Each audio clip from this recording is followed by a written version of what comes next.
screen, sir.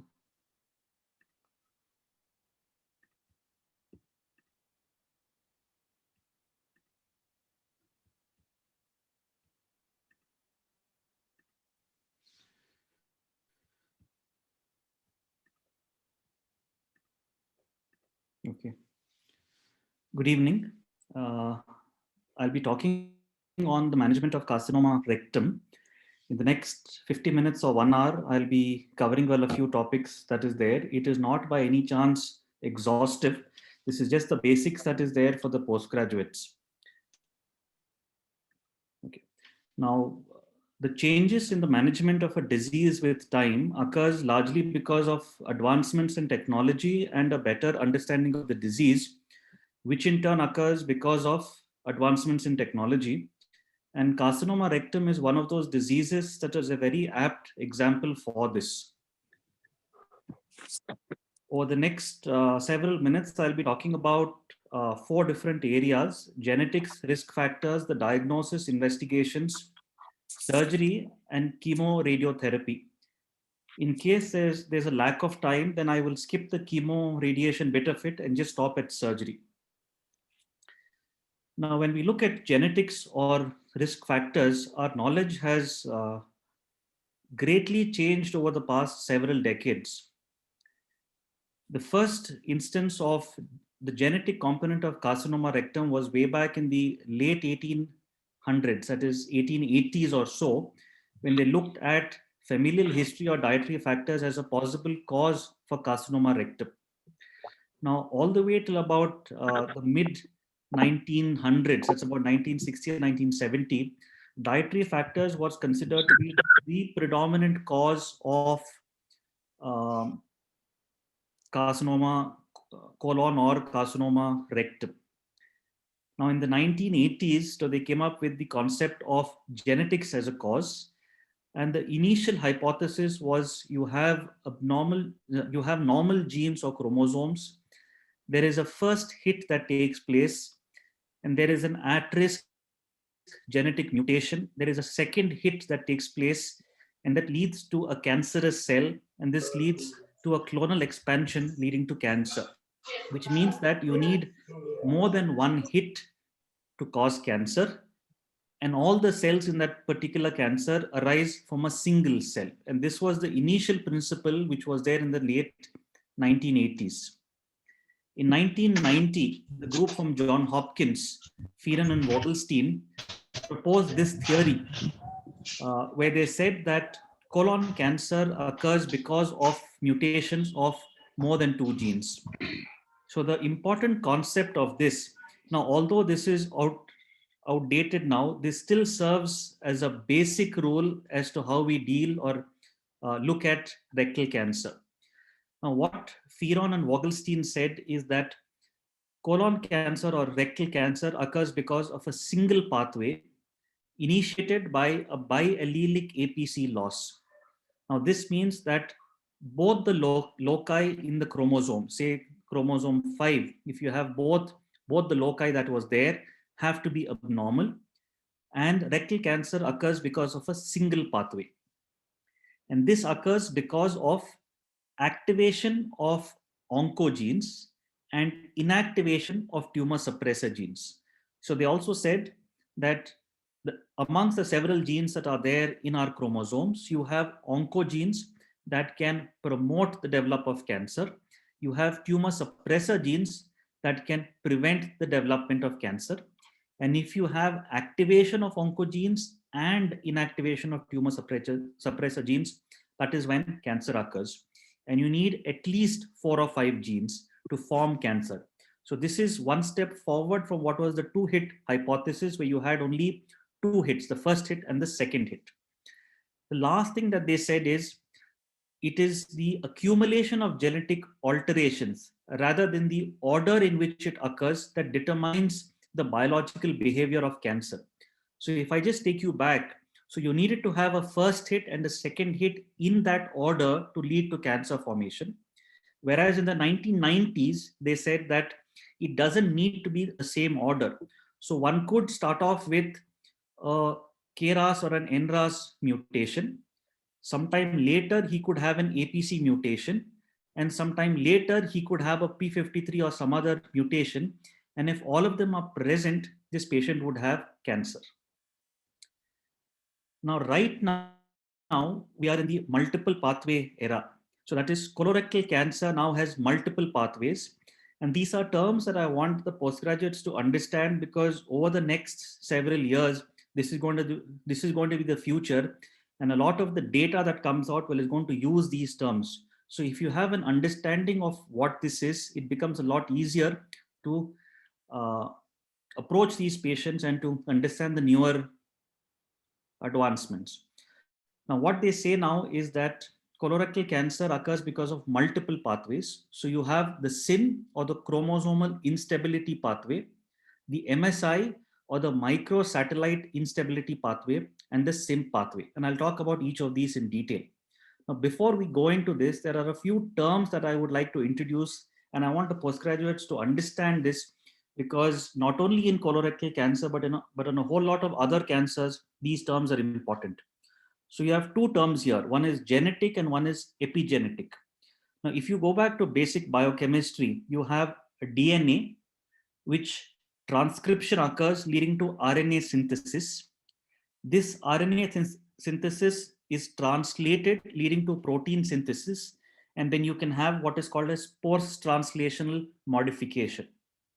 So this is how the chromosomes or the genes or the DNA has its effects downstream. So if there is a problem that occurs at the DNA level or before, this is called as a genetic defect or a genetic mutation. And if it occurs after this, that is during the transcription process, during the translational process, or during the post-translational modification, it is called as an epigenetic mutation or an epigenetic defect. Now, the difference between these two is genetic defects are inheritable, and intervention is difficult, at least as of now, because intervention would require gene splicing or gene modification. Epigenetic is usually not inheritable because it doesn't occur at the chromosome, DNA, or the genetic level. It occurs beyond that. And interventional is possible because you can develop proteins that can block these pathways and therefore prevent tumor formation. So you have genetic and epigenetic. The second is germline mutation and somatic mutation. So germline mutations occur at the level of the sperm or the ova. They are usually present from the time of conception, not birth, from the time of conception. It is inherited either from a mutation in either of the parents or both of the parents. These usually lead to hereditary cancers. It is present in all cells, and most importantly, it can be transmitted to the progeny. Now, this is different from somatic mutations, which occurs after conception. So this occurs at the level of embryo and beyond. It is not inherited. This occurs as a result of mutation that occurs during division and multiplication of the embryo. It may not be present in all cells, and it is not transmitted to the progeny. So when you look at mutations, you have genetic, epigenetic, you have germline mutations and somatic mutations, because the difference between these two gives us what is the inheritable risk is and what the options are for treatment. Okay.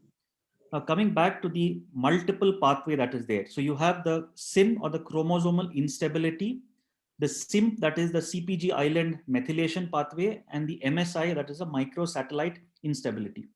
Now, each of these need to have several mutations for it to occur. So it is not a single mutation that leads to this, but very similar to what Fearon and Vogelstein said, that you need to have at least 4 or 5 mutations in each pathway that can lead to colorectal cancer. Now, what is SIN? So chromosomes. So suppose there is an abnormal chromosome that is called chromosomal instability. And this can occur at the numerical level. So instead of having 2, they could be either 3, 1, 5, 6, or 7. Or it could be at the structural level where you have the same 2 numbers, but there is a change in the chromosomal sequence that is there. So you can either have additions, multiplications, deletions, or other problems that's there. Okay, now what is the chromosomal instability pathway? Again, very similar to what Vogelstein said. You have multiple genes, multiple mutations that can occur. These can occur either at the genetic or at the epigenetic level. Now, in the SYN pathway, it is most often a genetic mutation. It can occur germline or somatic. Sporadic is more common than hereditary. And the hereditary type of tumors are mutations in the APC gene, that is familial adenomatous polyposis, or the leaf Romani, which occurs in the TP53. And the way to diagnose this is FISH. This is not routinely done. And I'll come to why we are learning about this a few slides later. So the second is microsatellite instability. And I'd like all of you to understand this because this is commonly done in routine clinical practice. Now, whenever there is, so coming back to what we said, you have DNA transcription, RNA translation, protein. When DNA needs to replicate or duplicate one DNA, there is a second copy made. The DNA replication occurs. And you have replication errors that occur in anybody. Now, when you have a healthy MMR gene, that is a mismatch repair. So MMR is different from MSI. MMR is the gene or the protein. So MMR is mismatch repair. If you have a healthy gene, this leads to formation of healthy proteins. The error in the DNA replication is rectified and the cell survives. If you have defective MMR genes, this leads to defective MMR proteins. DNA repair is not possible, and this leads to development of cancer. So microsatellite instability is the concept, and MMR is the gene or the protein. Okay. Now, in the MSI pathway, again, you have multiple genes. This is not as common as the SYN pathway. It is again a genetic mutation that is occurs at the DNA level. It could be germline, that is heritable from the parents, or somatic that occurs at the embryonic level or beyond. It could be hereditary or sporadic. Hereditary is the HNPCC, that is the hereditary non-polyposis cancer colon cancer, or the Lynch syndrome, or sporadic tumors. Okay. Now, going beyond this, when you look at MSI, MSI now needs to be tested in all patients with colorectal cancer. There are 4 MMR genes that we look at: the MLH1, MSH2, MSH6, and the PMS2. The way in which we can diagnose this is either using the NGS, that's the next generation sequencing, PCR, IHC, or SMMIPs. The most commonly done test is the IHC. IHC is done on the tumor tissue, which can be done either during the initial biopsy or on the surgical specimen. When you interpret a report with IHC, they look at these 4 genes, that is the MLH1, MSH2, 6, and the PMS2.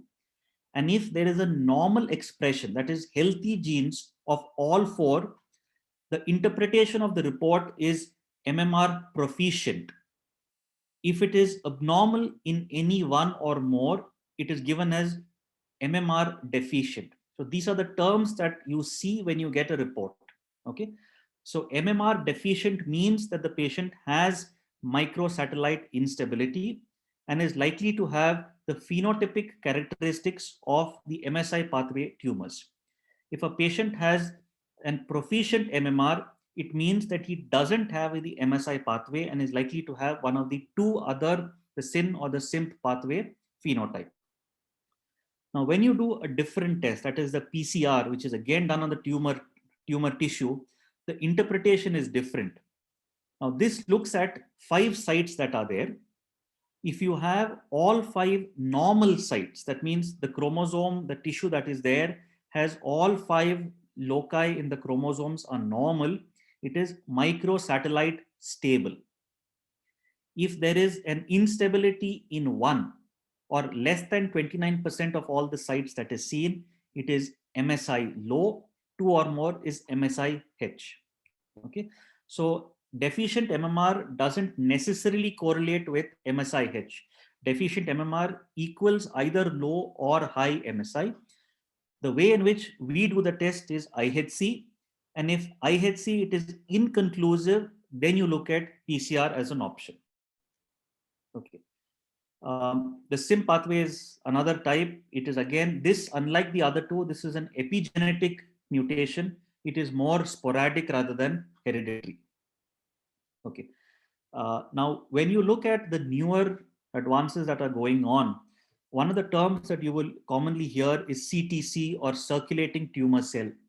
Now, this is a cartoon that shows as to how tumors metastasize. So if you look at this, this is a tumor. You can have a passive intravasation. Extravasation is going out of the blood.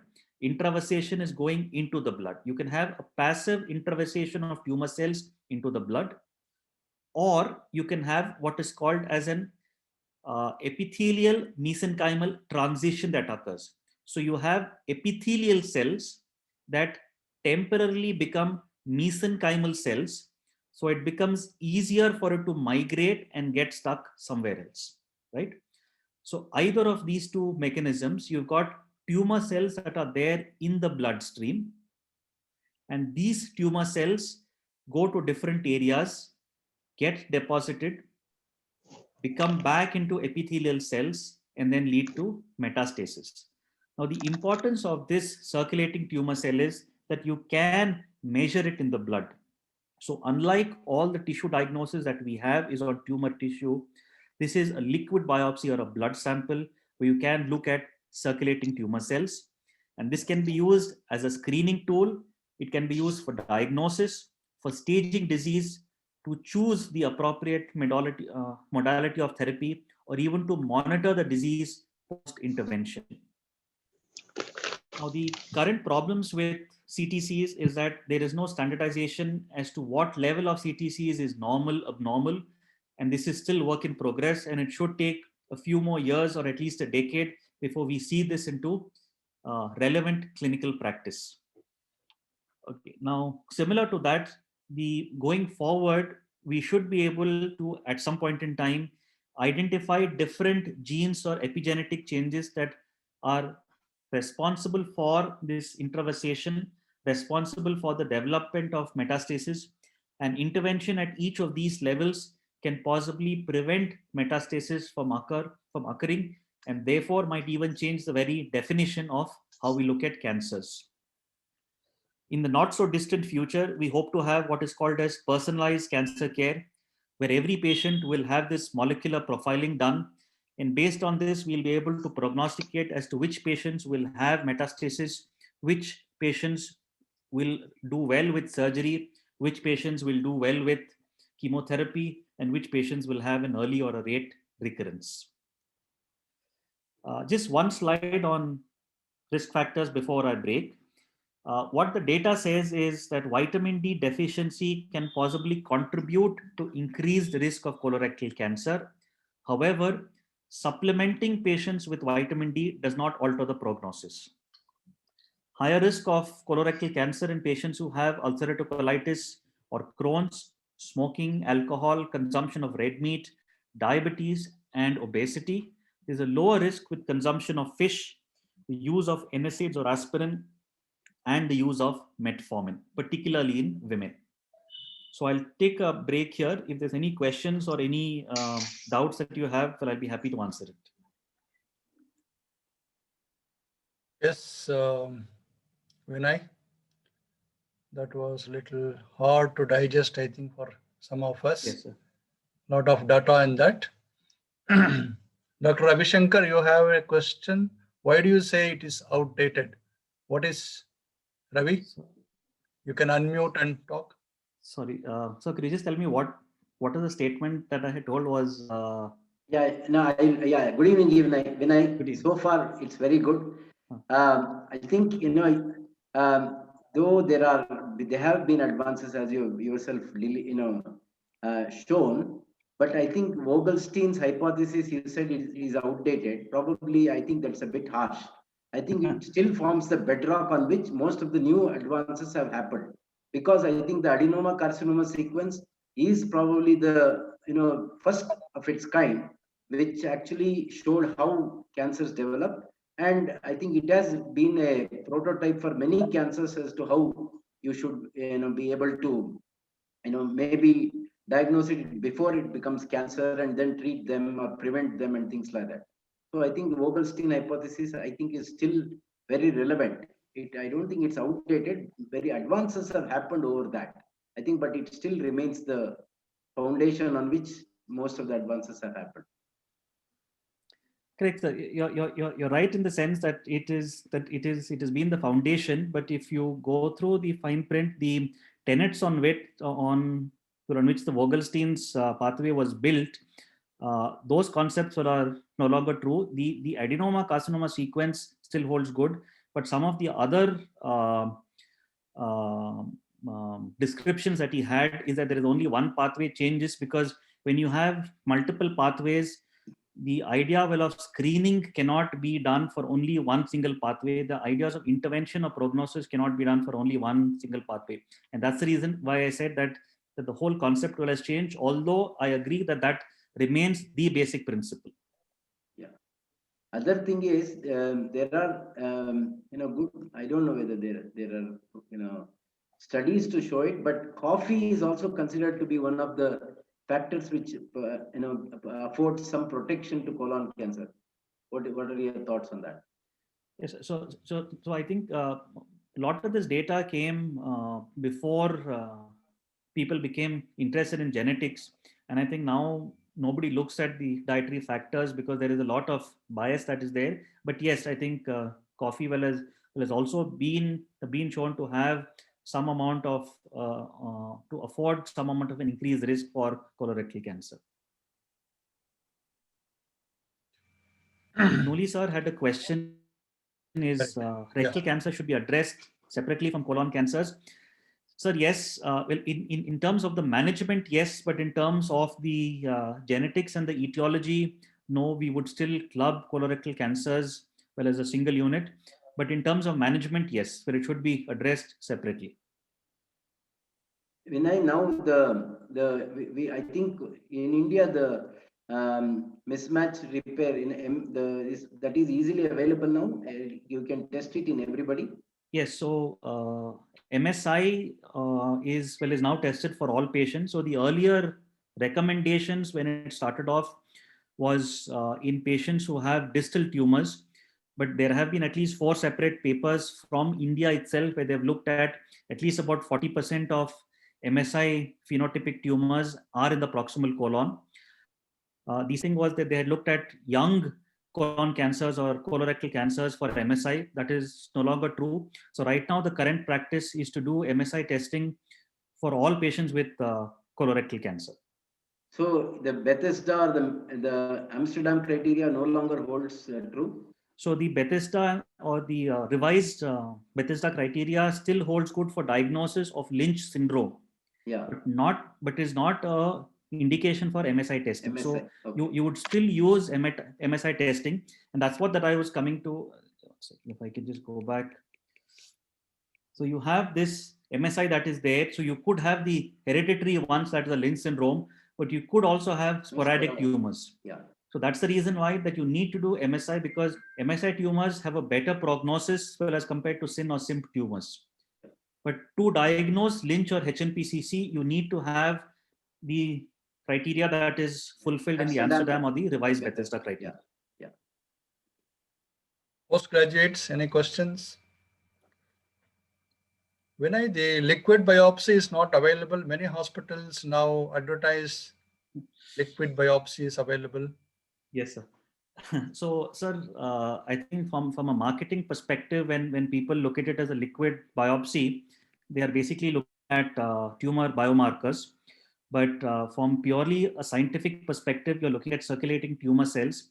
There are at least 3 or 4 centers in India, 2 that I know of in Delhi, that are actually measuring the circulating tumor cells. But like I said, that there is no criteria for definition. So which means that if we draw a 5 ml sample and we find 1,000 circulating tumor cells, does this mean that it is normal, abnormal, likely to metastasize, that is the data that we don't have.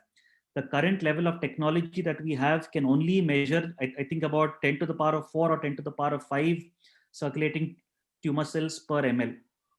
So which means that suppose there is only say 100 or 1000 circulating tumor cells, it is likely to be missed. And therefore, till of diagnosis and the levels is standardized, we will not be able to use it in routine clinical practice. Right. Dr. Ajit wants to know how are NSAID is protective. Okay, so I think that's Very straightforward. okay. I to be honest, that is, and I'm not sure, but it has something to do with the COX-2, that is Yeah. pro-inflammatory, and you have anti-inflammatory. So when you block the anti-inflammatory the pro-inflammatory pathway, there is so basically when you look at colorectal or any cancer formation, one of the stimuli to have the DNA transcription into RNA, protein, and the downstream effects is activation of the inflammatory cascade that is there.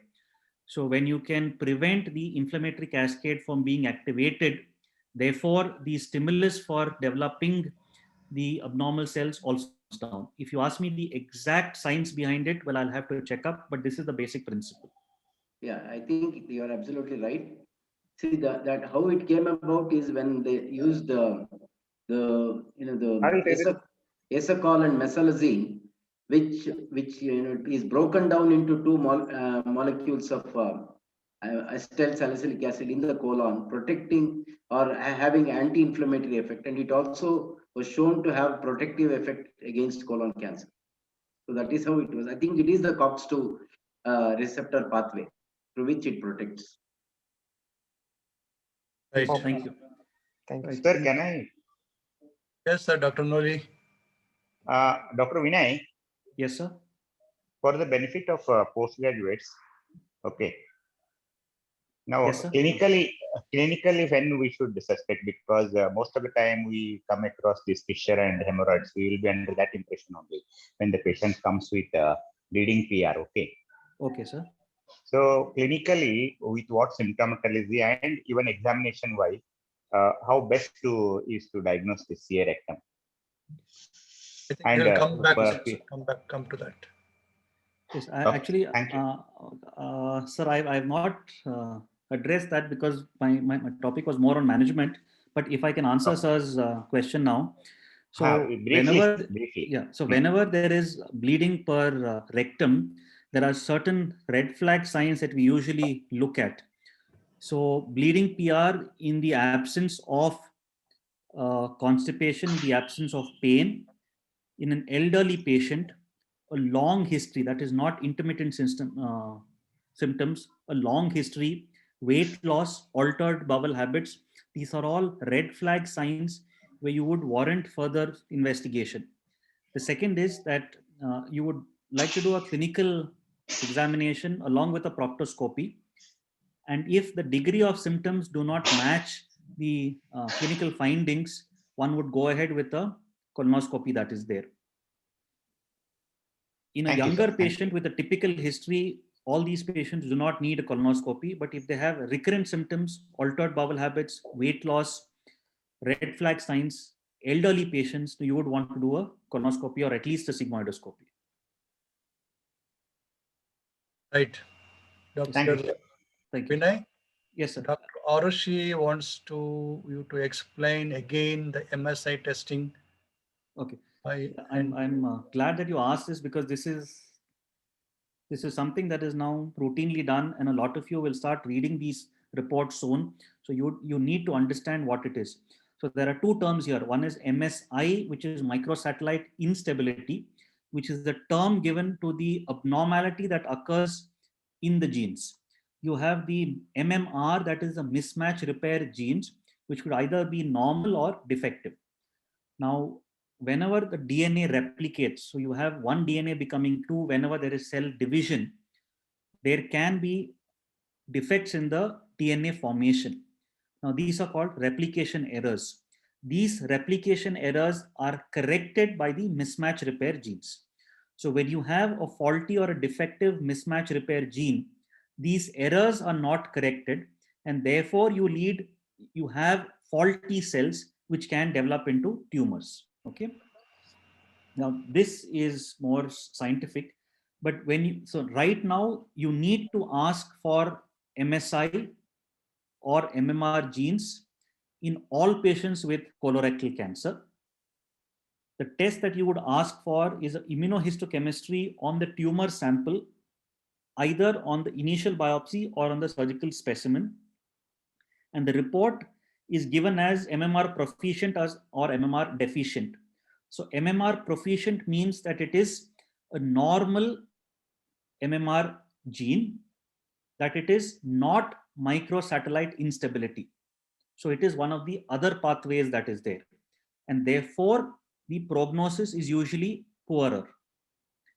Now, if the IHC is inconclusive, that is the only time that we would do the PCR on the tumor tissue, and that is reported as MSS, that is microsatellite stable, or MSI low or MSI H. Is that clear? Arushi? Yes, sir. Thanks, sir. Right. If there's anything specific that you want me to tell in that, well, I'd be happy to tell that. No, sir, I just wanted to know when it's proficient, that means if it's a normal expression, it's a good sign, or is it a bad sign? Okay. So see, now basically when you look at this thing, so you're basically looking at how these patients behave. So when you have MSI tumors, they usually tend to have a better initial prognosis. They do not respond well to certain types of chemotherapy. And if they have a recurrence, it is usually worse off.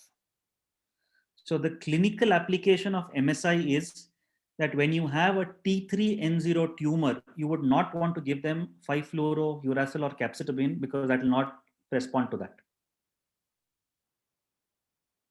Apart from that, as of now, there is no other practical application.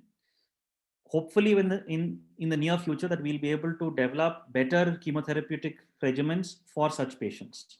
But the practical applicability is that you would label this patient as MSI or MMR proficient, and therefore poorer prognosis, and they would do well with certain types of chemotherapy. If it is MMR deficient, it has a better prognosis and doesn't do well with certain types of chemotherapy. Is that clear? Yes, sir. Yes, sir. Thank you, sir. Okay. Go ahead, Vinay. Okay. So coming to the diagnosis, now when you look at diagnosis, you would basically look at it under 4 pillars that is there. One is the clinical, endoscopic, radiological, and the pathological diagnosis. When you look at clinical, I think a digital rectal examination is mandatory. And what are the things that you would look for in a digital rectal examination? Now, there are several things that you need to look for when you are assessing a patient with a rectal cancer. So the first thing that you need to do is to assess the length of the sphincter complex. And this is done is after you have gently introduced your finger, you ask the patient to contract or to clench the sphincter, and you're able to approximately determine what the length of the sphincter complex is. So elderly women, it is usually about 1 to 2 centimeters.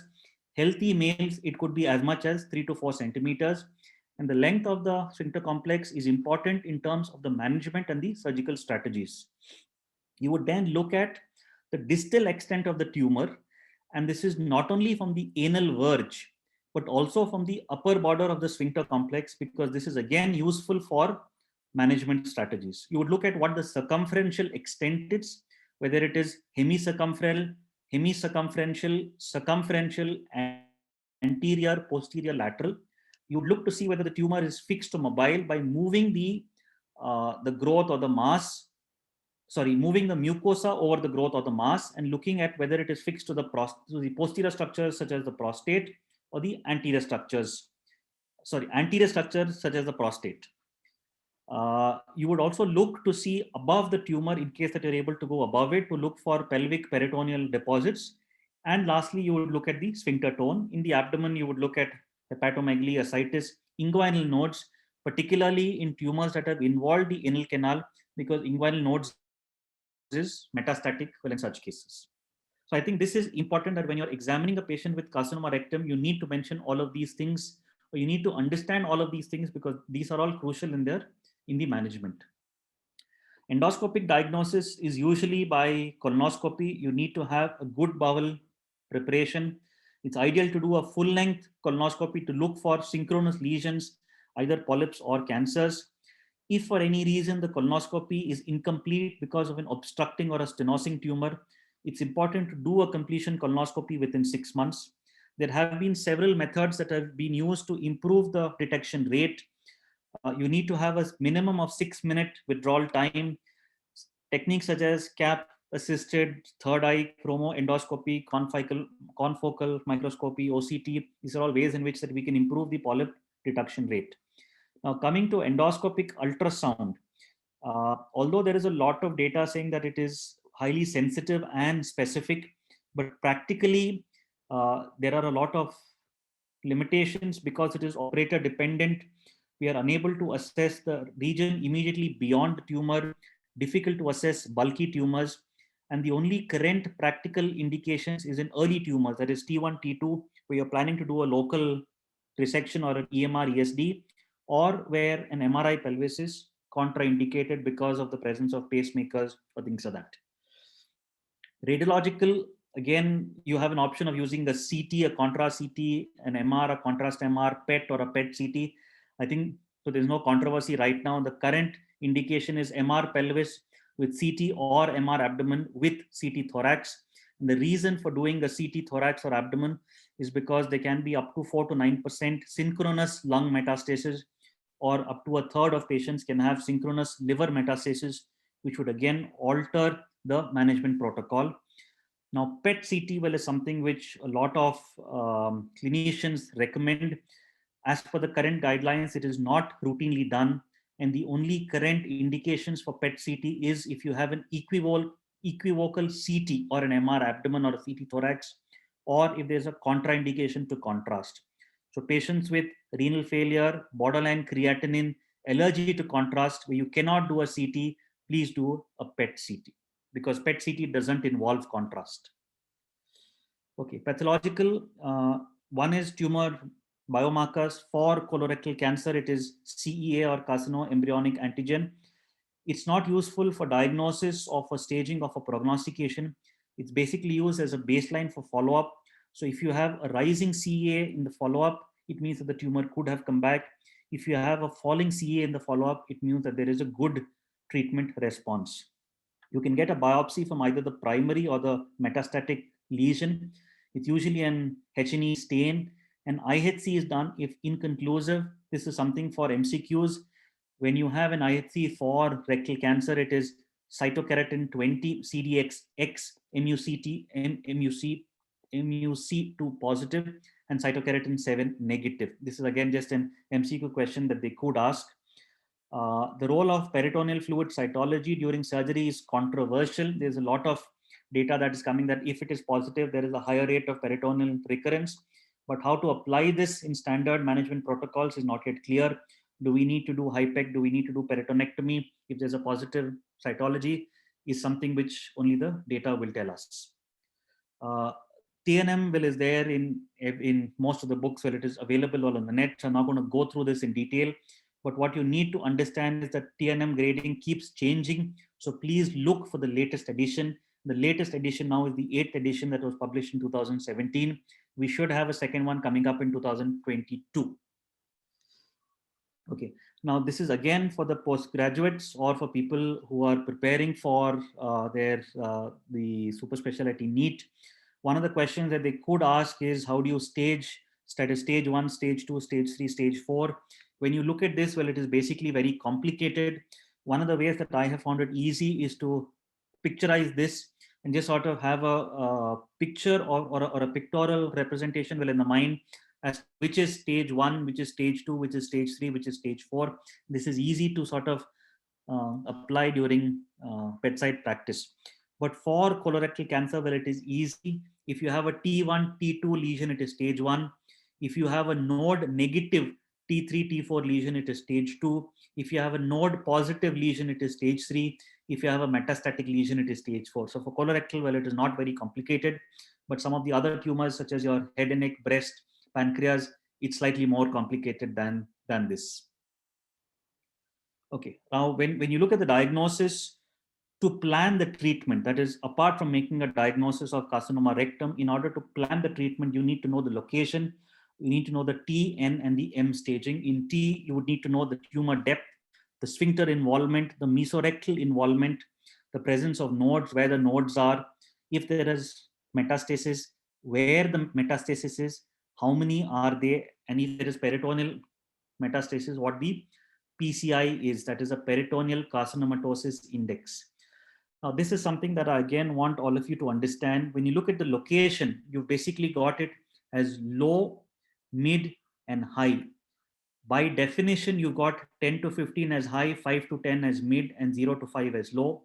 And this is not a colonoscopic diagnosis, because when you inflate air, this 5 centimeters can easily become 6 or 7 centimeters.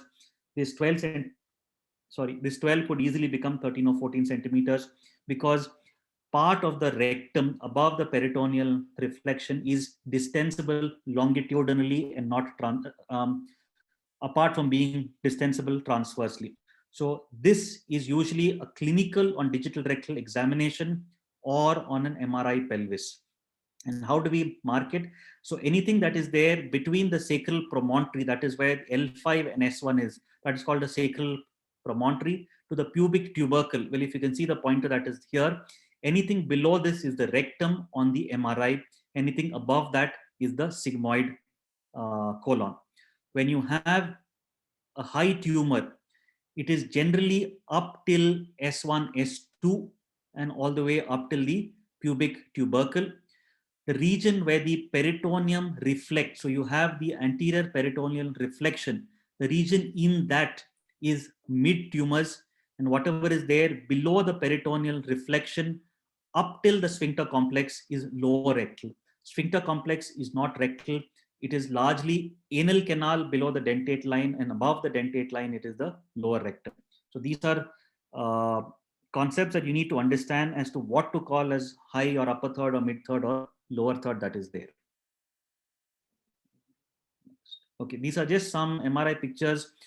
So you have something called mesorectal fascia that covers the entire mesorectum. So this is the rectum that is there here. This is the lumen that is there. When you have a growth that extends into the mesorectum, you call it as an involved mesorectum. If it is close to the mesorectal fascia, you would call it as a involved if it is involved, or a threatened if it is less than 1 millimeter. So you call it as an involved CRM, or a circumferential resection margin, or a threatened circumferential resection margin. And this could be anteriorly, posteriorly, laterally. This is some nodes that are there in the mesorectum. This is what it would look like. You need to differentiate this from blood vessels. When you scroll up and down, if it is continuous, it's a blood vessel. If it is not, then it's a node that's there. Again, this is basically what you look at for the levator. So this sloping line that is there is the levator. What is there below this is the external sphincter. What is there in continuity with the circular muscle or the longitudinal muscle of the rectum is the internal sphincter, and you have the intersphincteric space that is there. So this is only going to come with practice as you start seeing more and more MRIs. So liver metastasis, this is oligometastasis, where you have 1 to 3. If you have more than 3, then it is called posse, oligo, or sorry, I can't recollect the term, bilobar metastasis that is there. These are basically peritoneal metastasis. We can have ascites, omental nodules that is there, omental nodules that is there here. I'll just stop here. I can take some questions. I actually have a lot more slides on surgery. If you want me to stop here, I could do the rest of the slides later on. If you want to rush through it, well, and stop at 10 o'clock, that's also fine by me. Sir? Vinay? Sir. So Dr. Nuri wants to know why not only sigmoidoscopy? Okay, You sir. want full colonoscopy, you said, no? Yes, sir. So the reason for doing a full colonoscopy is because the incidence of proximal lesions is high. So this was where the phenotypic presentations of the three pathways come into picture, because the incidence of proximal polyps is as high as 20%. So if you do only a sigmoidoscopy, you're likely to miss a lesion in the cecum, right colon, or even the proximal transverse flexure, which could alternate, which could alter the surgical plan that is there. Dr. Vinay, Yes, Yes, sir. sir. Tell. sir, most of the people dealing with these patients, they talk about this mesorectum. Yes, sir. Anatomically means when we were students, it was not much discussed. Just elaborate on that. No, what exactly you mean by mesorectum? Sure, sir. If I can just go back to this slide here. Yeah. So basically, the blood supply to the colon and the venous drainage from the colon and the lymphatics for the colon or the rectum comes from the mesocolon or the mesorectum, and there are certain parts of the colon where it has a prominent mesocolon, such as the transverse colon and the sigmoid, and some bits that don't have that. So similarly, the rectum, the lymphatics, the vascular, the vasculature, all is enveloped within a fascia, and that fascia is called the mesorectal fascia, and whatever lymphovascular fatty areolar tissue within that is called the mesorectum. Now, the importance of this is that when you have any spread, it basically spreads across the wall into the mesorectum. So from the mesorectum, it would spread along the blood vessels, either along the inferior mesenteric artery, if it's upper or mid, or if it is lower, it would spread to the lateral pelvic lymph nodes, that is the common iliac, inguinal if it's anal canal, obturator, and so on. So by having the mesorectal fascia, the mesorectum, by dissecting outside that, you're basically entering a bloodless field, which is oncologically correct, because the chances of having any tumor spillage outside this is very unusual if there is no direct involvement. So one, it is oncologically correct. Two, it is bloodless. And therefore, we talk about the TME, or the total mesorectal excision. Thank you, sir. Thank you. Right.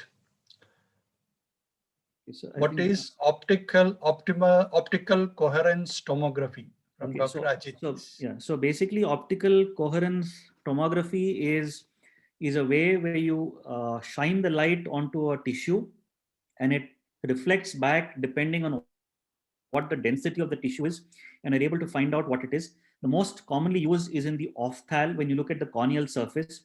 A similar principle has been used for the colonic mucosa to see what is a normal or an abnormal colonic mucosa. The exact physics behind it, I'm also not sure. Okay, sir. Thank you. Ram, can I come in? Yeah, please come. Sir, Newly, sir, I think Vinay explained the concept of mesorectum very well. Sir Alan Parks, who was credited with the abdominoperineal resection, he actually started looking at this, and he described the Waldeyer's fascia, the de Novillier's fascia, and the envelope that surrounds the rectum. And so that concept was there, and most of the colorectal surgeons were going beyond this plane to do the surgical excision, but occasionally people would get into this plane. But then initially we thought that the proximal margin should be 10 centimeters, distal margin should be 5 centimeters. But then Paul Quirk from Leeds came up with this idea of circumferential resection margin. So that is when the concept of the mesorectum and the total mesorectal excision became very strong. So the envelope around the rectum, if you stay beyond that plane, that means you have removed not only the tumor, but also the tissue which probably can harbor the tumor.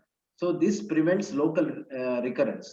So in addition to preoperative radiotherapy, total mesorectal excision brought down the recurrence rates, which were harboring between 25 to 40% till then, to 1.2 to 2.4%. This was the famous Dutch trial which showed that. So that is the principle of mesorectum and the total mesorectal excision. Thank you, sir. Thank you. Well explained, sir. Thank you. Vinay, Dr. Nishant had asked a question, but I think you have already answered. Yes. Nishant, you want to ask again? Sir, do we my doubt is, can we go ahead with the sigmoidoscopy initially for patients who have doubtful like a bleed PR with danger symptoms, or would you directly go in for a colonoscopy for all those patients? And if we find something on sigmoidoscopy, then do we go ahead with colonoscopy, or directly go ahead with colonoscopy for everyone? Okay, so I think there is no blanket answer for that. But basically, when you approach a patient with bleeding PR, you would classify that with any rectal bleeding, you would classify it into upper GI, lower GI, and an outlet bleed. So when you have an outlet bleed, so it's usually blood that sort of splashes out, is not mixed with stools or occurs after stools. So you have not mixed with stools, splash in the pan after passage of stools. So either on the hands or on the tissue paper. So when you generally have an outlet bleed and the clinical suspicion for malignancy is low, the sigmoidoscopy is okay. However, if you feel that blood is mixed with stools and it may not be just an outlet bleed, I think it is mandatory now to do a full-length colonoscopy. Right. Thank you, sir. I think a very good history is very important. And if the patient continues to come back with bleed, then definitely you have to go ahead do a sigmoidoscopy or colonoscopy. Yes, sir. Shivram sir, Yeah. there is also in the US and in UK the concept of one-stop rectal clinic, where Right. your symptoms are analyzed, patient is subjected to a clinical examination, a rectal examination, and also a flexible sigmoidoscopy after an enema, depending on the significance of the symptoms.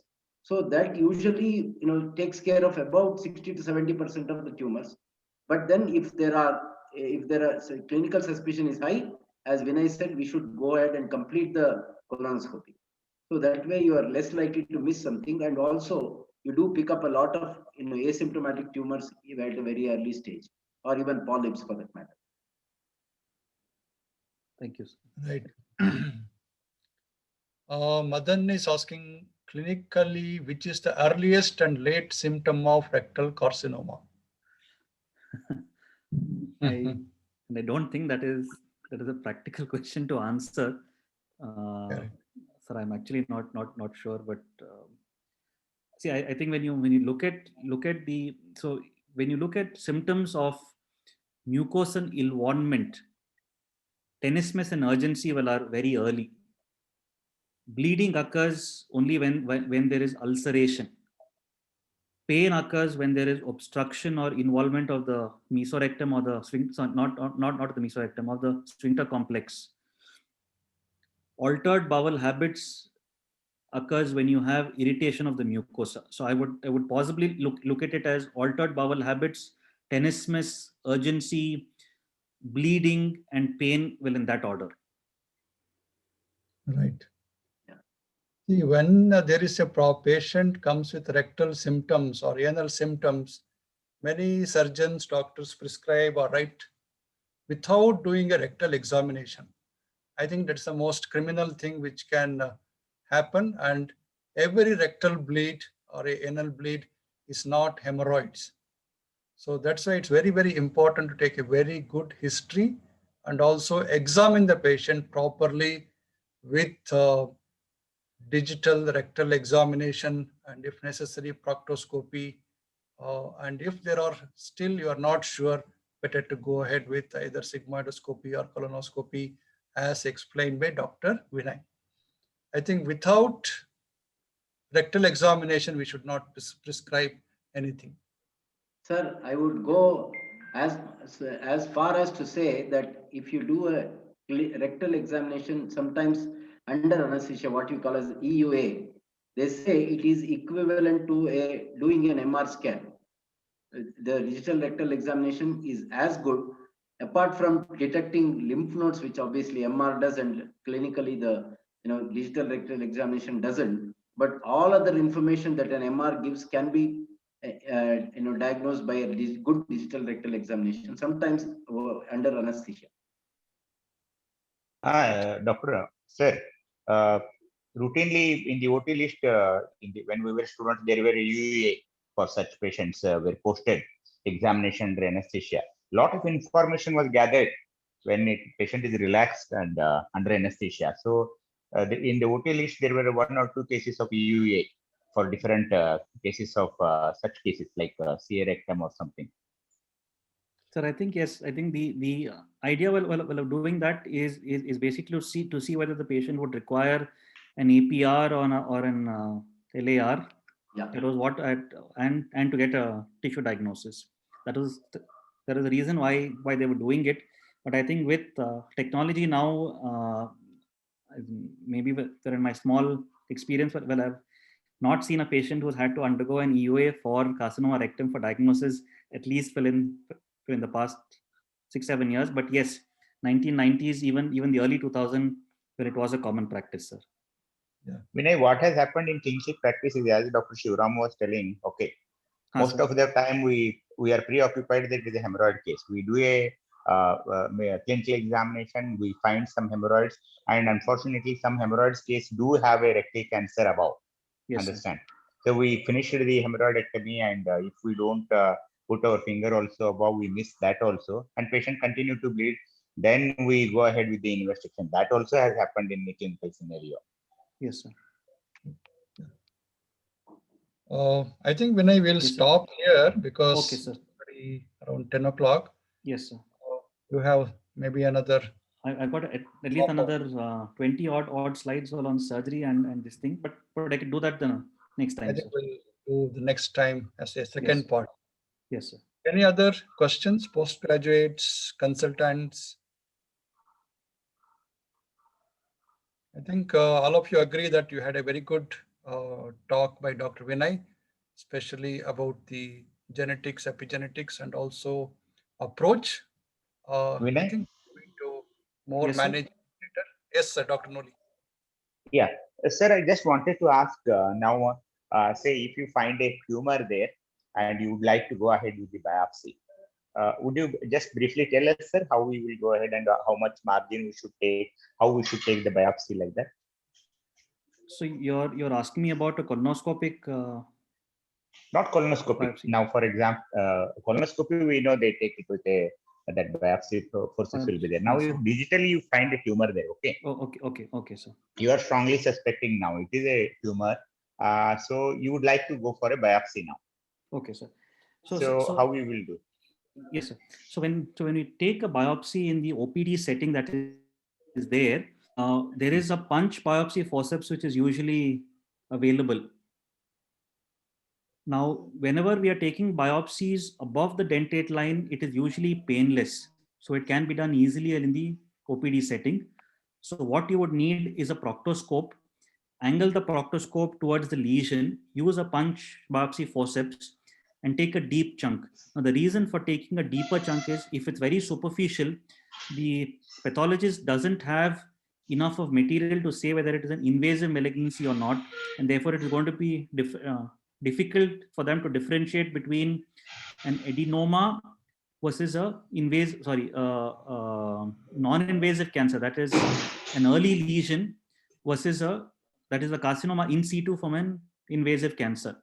So in such cases, it is good to take what is called as a welling technique. So you take multiple punch biopsies from the same area to go deeper and deeper, and up till the submucosa where it is generally not painless. And once you reach the submucosa, there is usually a dull ache that happens.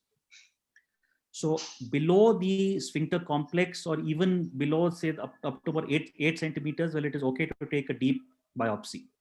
So important, use a proctoscope, angle it, use a punch biopsy forceps, make sure that it is above the dentate line, and use the welling technique where you take multiple biopsies in the same spot to get enough of tissue from the depth. And do they bleed? If they bleed, what to do? So should we keep a pack or something like that? Oh, yes, sir. So yes, some of these tumors can bleed. So one of the techniques that we do is that we use an adrenaline-soaked gauze and leave it there for some time. Most of the time, when it settles down, in case it doesn't, options are APC. Well, if it is there, well, in the that is argon plasma coagulation. If it is there in the endoscopy room, should be fine. Local injection of adrenaline doesn't work because well, it is not a single vessel. These are abnormal vessels, so they don't tend to sort of constrict well, and therefore the bleeding continues. So topical adrenaline-soaked gauze is okay. Injection doesn't usually help, or APC that is there. Illuminated proctoscope you prefer, no, compared to normal proctoscope? Sir, I've never used an illuminated proctoscope. I've always had to struggle a little bit, bend my head here and there to try and get the visualization. Okay. Sir, I don't have any experience with that. Do we, if it bleeds, we can take a stitch there? Stitch is possible, sir, but these tissues are usually friable. So Friable, correct, friable. correct. So, They so are it is friable, correct. difficult to Correct. take a stitch there. Yeah. And immediately we can ask the if it's a pathologist for this IHC you were mentioning, no? Sorry, sir? For the pathologist you were asking, no? Like how, IHC, sir? IHC we're doing. Yes, sir. Yeah. Okay.